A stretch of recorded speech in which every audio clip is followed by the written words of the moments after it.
All right, hey, Renato, you there? I'm here. All right, well, why don't you start out? Tell us where you're at right now. What are you doing? I'm just trying to relax my place. If I wasn't to do this call, I'd be having something to eat. I'd be watching TV after a long day, but now I got to do this stuff. All right, let's jump into it then. What exactly are you doing at 10th Planet?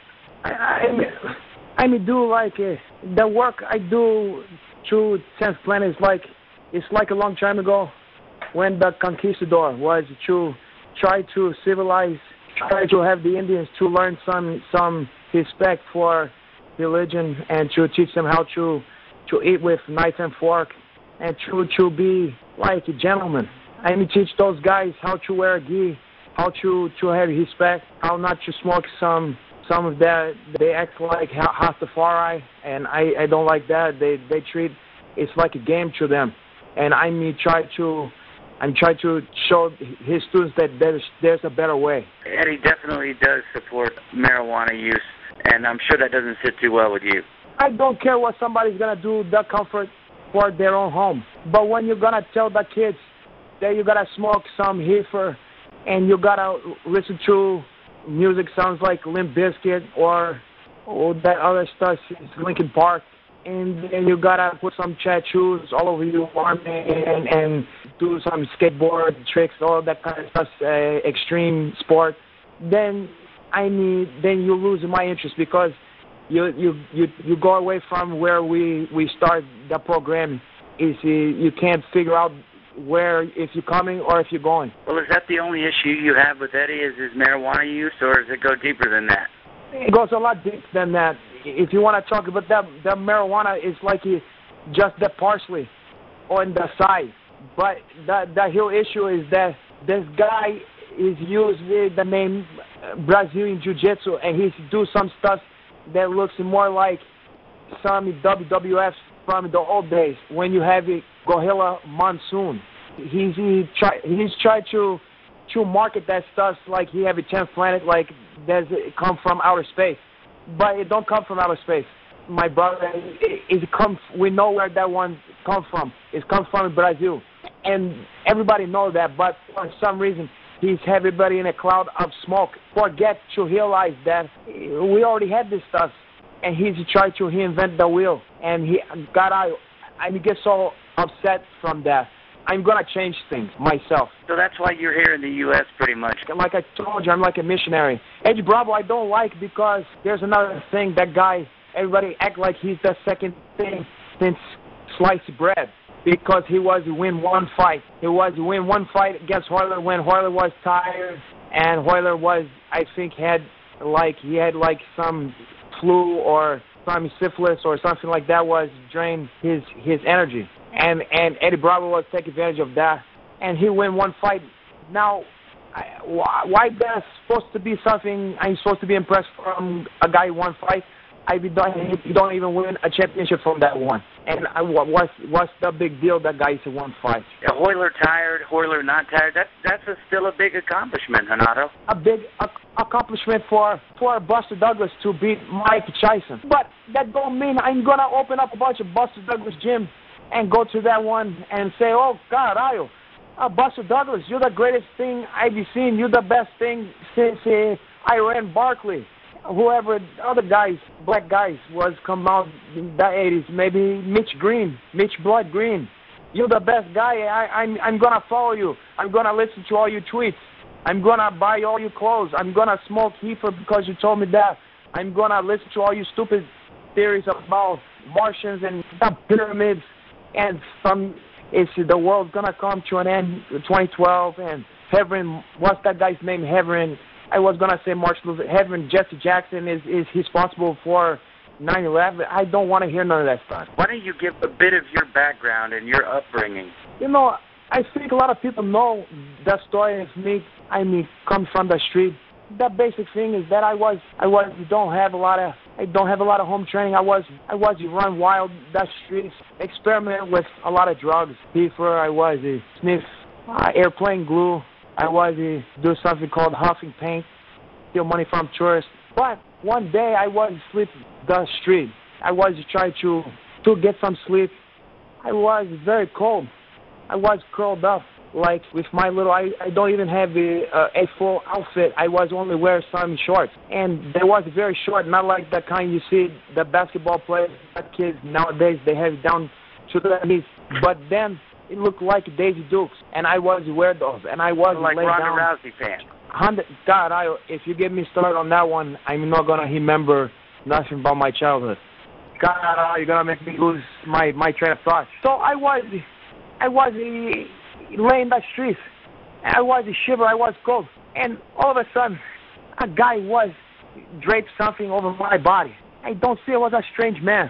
It was draped something, and then when I look up, you've seen that movie Evil Dead 2. Oh yeah. That one. That guy who is playing Ash. Oh, Bruce Campbell. And also, yeah, he was now also in Burn Notice. He looked like that guy, but I found out that guy's name is Murilo Bustamante. And what he was put over me was not a blanket, it was not a comforter, it was a deep chop. Back then, I don't know what is a gi, but he was put me into that, and I just was become very good. I was better than anyone that was ever seen at that age. I was very smart, and I was very dynamic, my approach. Shortly after that, legend began, and now what are you, 27-time world champion? 27 time. I told myself after 27, I'm gonna stop to keep track, because why I'm gonna hub in a guy's face that one. I've won a couple more since then, but I'm gonna lose track. It's like for Hugh Hefner to tell you how many girls he had sex with. You don't need to know that one. You know that he's having more than you. That's all you need to know. Do you think it bothers people that you've achieved so much success in a short amount of time? I think it makes some people mad. It makes a lot of people jealous from me, because I don't just win. I have a lot of things going for me. I have like a nice body. I have good physique. I have baby brown eyes. And sometimes people think, caralho. I just want to throw out some names out there. We were just talking about your success. If you know, Dan Henderson had to pull out of his fight with Jon Jones. Did you ever give any thought to jumping in there, taking his place? I'm gonna tell you, I don't think Jon Jones is headed for that fight. I'm happy to do that. I need a couple of days to train, maybe 3 days. I can't go. When's the fight supposed to be? About 6 or 7 days from now. I can't do that. I'm guaranteed I can't be headed for that. He's the best fighter for how many fights that guy has? Maybe like 6, 7 fights. That was impressive, but I've seen better. So you have to understand, I've been everywhere. I fought the early days before we don't have some gloves. Fight the empty pool. I was at that one when Shogun was fight that kid in the living room of his grandma's house, and he was knocked out by that skinny guy. Looked like he coming from Bangladesh. Well, you were there? Okay. I was there. I was in the kitchen trying to fix myself some food. I don't care, but you know how many big black guys I fought my life. I don't concern with that guy. I don't care if he's a soul brother. He remind me of the guy from in Harlem Heat.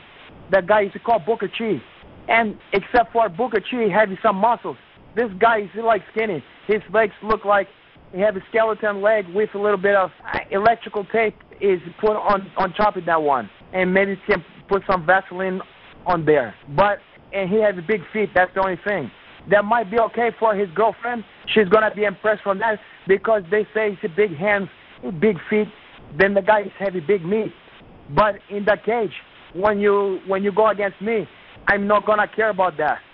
So you can get that skinny guy because I'm not afraid. A lot of guys are afraid of that soul brother. They say, oh, that guy's athletic. I've never seen something like that in my life. Look, that guy, he can do a lot of crazy tricks. I'm not gonna fall for that stuff. I've seen that stuff my whole life. Not worry about that guy. In fact, I laugh at that. Can't do that anytime. You can tell your boy have the same name, the guy from Star Trek. You can tell that guy, I'm Hedy. A guy that tried to jump into Hendo's place was someone I think you're familiar with, Chael Sonnen. That guy still the UFC? Yeah. Oh, and that guy belonged to WCW. Or maybe like ECW, one of those things where that guy hits that guy with a board that have nails, roll around the floor have some barbed wire wrestling for that guy because he has a big mouth, but he don't produce. He either gonna get knocked out, he get knocked out from everybody, or he get triangle. That guy used to do so many triangle. That guy's been choked out so many triangle. Every time I see that guy, I think of that band, Pink Floyd. They should put his face, that cover, the next album for Pink Floyd instead of the triangle because he represents triangle. That's all I see when I see that guy's face. Chael, I know it gets you fired up, but I've been paying attention to Twitter. I've been paying attention to what's going on the forums. What is going on between you and Michael Bisping? You know, Michael, that's a good thing you was bring that up because I have a bone to pick with that guy, and plus back to Chael Sonnen. Was it Michael Bisping beat Chael Sonnen? Chael Sonnen beat Michael Bisping. There was a boring fight. Both those guys look like bums. It would look like a bum fight, and they're both tired. I don't want to see those guys. But back to Bisping, he has a big mouth, and that guy. I don't like his attitude. And when I saw that guy at the fight, he was giving me like a look like he was gonna do something bad to me. So I do an interview with that guy. I told him to come here. He do an interview with me. He talk a lot of stuff to the press. But when I get close to that guy, he wanna be like, oh, yeah, no, I can't even do his accent because it sounds so. It's like he sounds like he sounds like he's from Scotland. When he calls Cheeto, he says the name Cheeto Ortiz. He calls him Tato. He called that guy Tato. He don't know how to speak. He's like called that guy like a Tato. Like he's supposed to speak English. He can't even speak American. He have an accent, but he's supposed to be English. He can't even speak that stuff. And he's so arrogant. That guy thinks he's gonna beat Anderson Silva. He thinks he's gonna beat everybody. He's not gonna beat even Chael Sonnen. Who he's gonna beat? Gabe Hudiger? Caralho. I would love to see you across the octagon from Michael Bisping. I think the more he talks, the more I'm gonna take my concentration from that guy Chael Sonnen. I don't even care about Chael Sonnen because he was already beat. It's like to get somebody sloppy second. Anderson Silva's already been with that guy. He's already been had. I'm done with that guy. Now maybe I'm gonna check Mike Bisping just to prove a point. He don't scare nobody. I don't care about that guy. He's okay. He's middle of that road. But they like that guy because he's English and he has that accent and he's like a white guy. He's like a white pretty boy and they like that stuff. They want to have him because he's trying to act like he's like come from the upper crust. But that heel fighters come from in Liverpool. That guys who talk like me coaches, me fucking coaches and me fucking elbows and I'll fucking end you lads. Those guys have that heel. Those guys come from that street. He don't want to fight none of those guys. He can't even beat that guy Cherry Adam. That skinny guy Cherry Adam who look like a skinny Puerto Rican guy. Can't beat that guy. Can't beat Michael Bisping because he come from Liverpool. He come from a Huff area. Those guys almost is like, even though they're white, they like have an attitude like a black or a Puerto Rican. And I like that. That guy Michael Bisping, he's like a white bread. He's like a milk toast. Okay, well let's compare Bisping with Vinny. I heard Vinny's gonna be trained with Michael Bisping. They're gonna train together. So they like two-piece a pod. They wanna train together. What's your problem with Vinny Mag? Vinny Mag, you mean Vinny Magalhaes?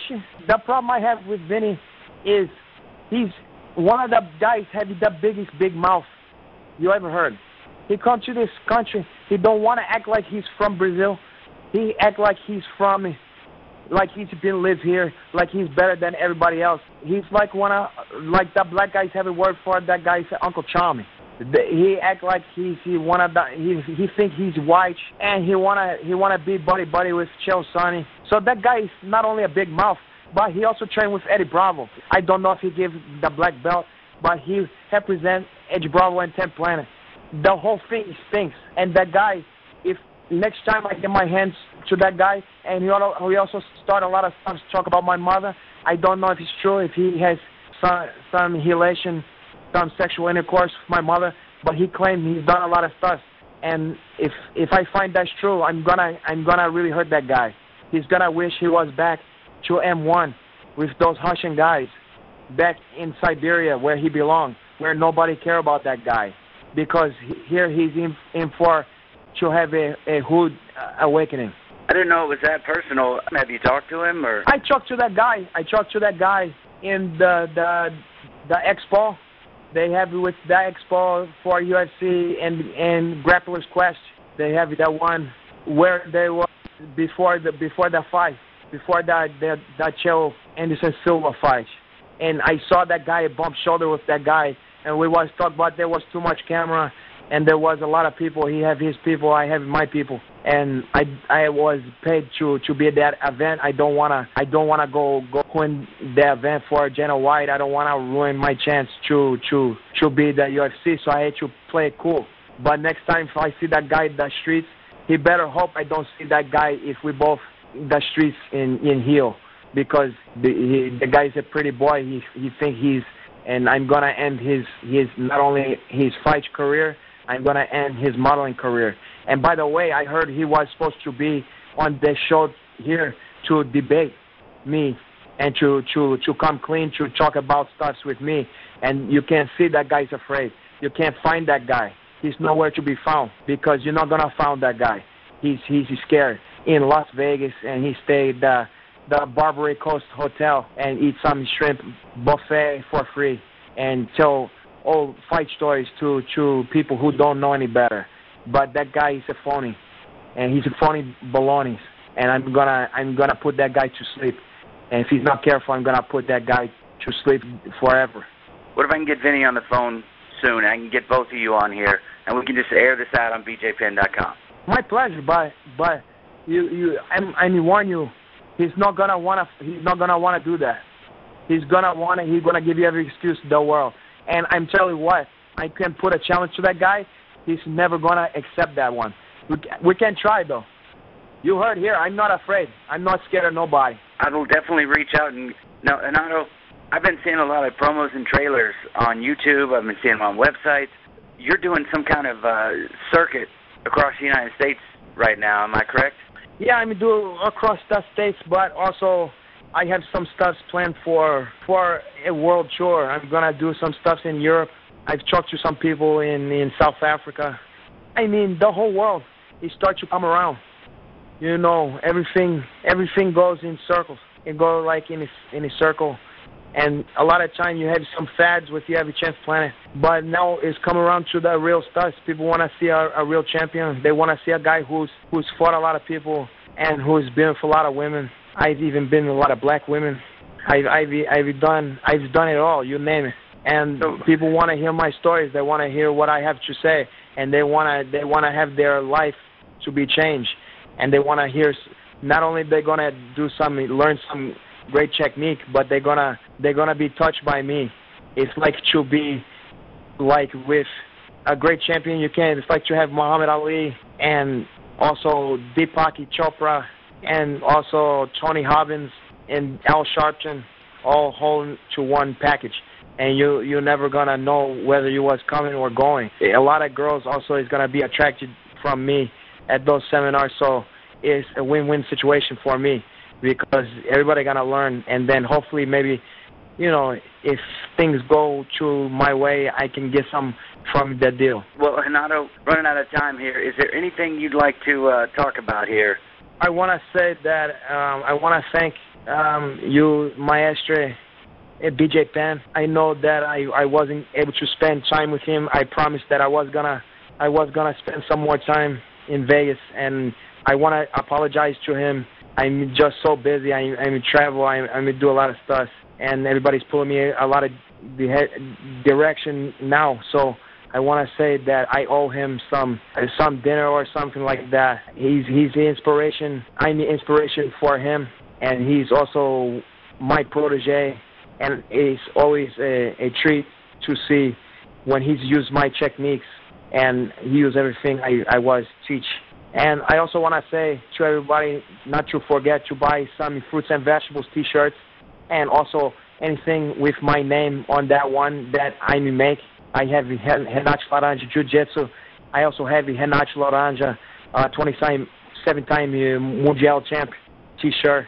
I'm gonna start sell some hash guard. I have cologne coming. I have a lot of stuff like that. Also, you can follow me on Twitter, Renato_Laranja. That's it, no Dutch Connie. But anyway, and you can download my app for free for Android. And in about a week, you can get that one for iTunes, iPod, and then also for your pager. It sounds like you got a lot going on. Can you send us off here? I think I can muster up something like that. I'm going to say peace to everybody out there and keep to eat your fruits and vegetables. God.